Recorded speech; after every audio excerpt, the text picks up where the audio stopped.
ये ढकोसलेबाजी श्री नरेंद्र मोदी जी बंद कर दीजिए। जिद अपनी बात आगे करने के लिए 700 किसानों की बलि चढ़ाने का काम हमारे देश के प्रधानमंत्री ने किया है। कानून के ऊपर आए दिन कोई ना कोई बयान देते हैं। आपने जो कृषि कानून बनाए हैं 3 भारत के किसानों के लिए बनाए हैं या विदेशियों के लिए बनाए हैं, या ये कानून अपने देश में जो आपके कुछ चंद उद्योगपति हैं उनके लिए बनाया है, ये स्पष्टीकरण आपको करना चाहिए। सीधा मतलब है कि आपने जो ये कृषि कानून बिल पास किया है ये किसानों के विरुद्ध में है। फालतू का बयान देते हैं श्री नरेंद्र मोदी जी। स्पष्ट कह रहे हैं कि हमने ये कृषि कानून इस देश के किसानों के लिए नहीं बनाया है, हमने ये कृषि कानून अडानी अंबानी को लाभ पहुंचाने के लिए बनाया है। जय माता की मित्रों, मैं धनेश्वर महतो। मैं सोच रहा था कि राजनीतिक से संन्यास ले लूं, ऐसा मैंने कल कहा भी है, लेकिन जिस तरीके के सत्ताधारी पार्टियों के प्रधानमंत्री या उनके नेता के बयान सुनने को मिल जाता है, फिर रहा नहीं जाता। जैसे श्री नरेंद्र मोदी जी कृषि कानून के ऊपर आए दिन कोई ना कोई बयान देते हैं।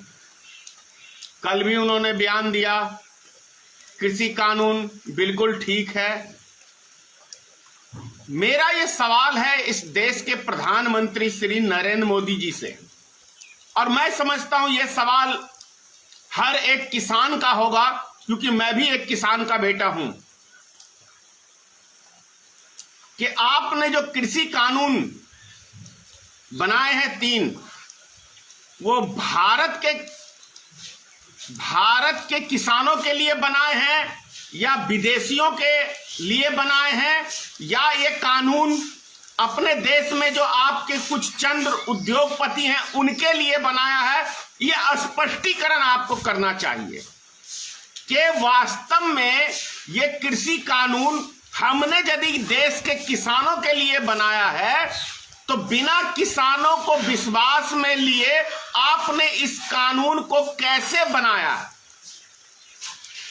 और यदि आपने ये चूक कर ही दी, इस देश के नागरिक से यानी इस देश के किसान से आपने कोई राय मशवरा, वैसे तो आप किसी से कोई राय मशवरा लेते नहीं हो किसी काम के लिए, लेकिन यदि आपने ये गलती कर ही दी है कि आप इस देश के किसानों को पूछा नहीं, उनको विश्वास में लिया नहीं, तो जब इस देश का किसान पिछले 9 महीनों से है रोड के ऊपर धरना प्रदर्शन कर रहा है, तो क्या आपको इस विषय के ऊपर उन किसानों की मांग को मान नहीं लेना चाहिए? यदि किसानों के लिए आपने किसानों को लाभ देने के लिए ये कानून पास किया है, तो 9 महीने के दरमियान में आपने या आपकी सरकार ने या कृषि मंत्री ने अभी तक इन किसानों को समझाने में सफल क्यों नहीं हुए हैं?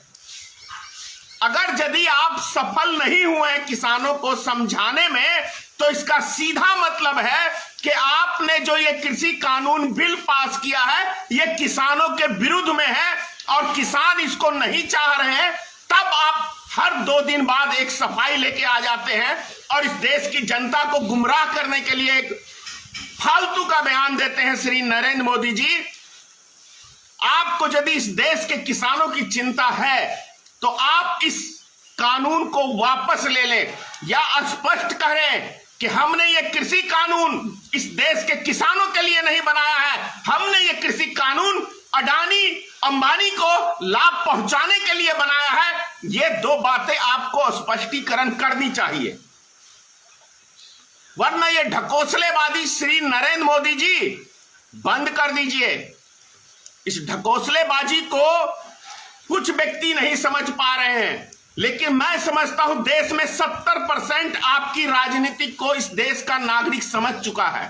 नहीं समझा है तो जिसके दिमाग में, फिर से मैं कह रहा हूं, गोबर भरा हुआ, वो व्यक्ति नहीं समझ सकते, क्योंकि वो अंधभक्त हैं और उनको देश से कोई लेना देना नहीं है, क्योंकि उनके दिमाग में आपने जातिवाद की, नफरत की गंदगी भर रखी है, इसलिए वो समझना नहीं चाहते हैं।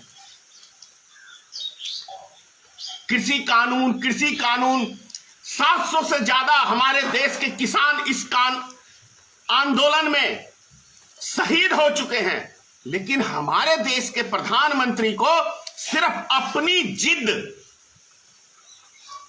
अपनी बात आगे करने के लिए 700 किसानों की बलि चढ़ाने का काम हमारे देश के प्रधानमंत्री ने किया है, कृषि मंत्री ने किया है, और भारतीय जनता पार्टी के एक एक नेता इसके जिम्मेदार हैं, क्योंकि ये गलत चीजों का विरोध नहीं करते हैं। हिटलरशाही, तानाशाही रवैये से सत्ता चला रहे हैं ये, जब से सत्ता में आए हुए हैं। एक चीज याद कर लीजिए श्री नरेंद्र मोदी जी, हिटलरशाही, तानाशाही कभी नहीं रही है ज्यादा दिन तक, और कोई हिटलरगिरी करके सत्ता पे भी ज्यादा दिन तक नहीं टिक पाया है। क्या कहें ज्यादा। जय हिंद।